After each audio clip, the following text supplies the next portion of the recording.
Assalomu alaykum hammaga. Bugun sizlarga mana shu kachirni hozir yig'ib ko'rsatib beraman. Hozirgi kunda kanalimizda sotuvda bor. Qanaqa qilib yig'iladi? Buni sotib olganlardan keyin bemalol o'zingizlar ham yig'ib ishlatsanglar bo'ladi. Ikkita akkumulyator batareykasi bor. Bitta pena sepadigan bachoqi bor. Bunaqa o'zini shunaqa shlanka kabeli ham bor. Bu yerda har xil naborlari bor. Bunga yig'iladigan qo'llanmasi va mana bu zaryadkasi. Zaryadkasi bilan mana akkumulyatorlarni shu joyga qo'yib zaryad qilib foydalanish mumkin. Kachirga akkumulyatorni qo'yib olamiz. Mana qo'yildi. Endi keyingi qismda biz mana ularni yig'ib olishimiz kerak. Xo'p, mana bu narsasi bu joyga qatiriladi mana. Bunisini hozir bu tarafga surib turib, mana shu joyga qatirib olamiz.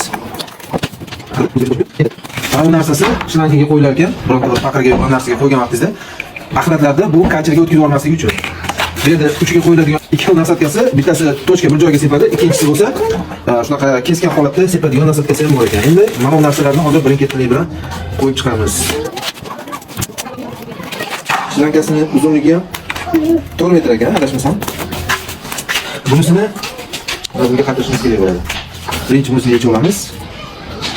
Buni ichiga tiqib olib, mana buni shu joyga kirgizish kerak bo'ladi. Yaxshilab kirgizib olgandan keyin bunisini shu joyga qatirib qo'yamiz. Keyin bunisi mana pastga bossanglar, mana bunisini o'sha shu mo'ljallangan mana qo'yildi, o'sha bo'ldi mana. Xo'p, endi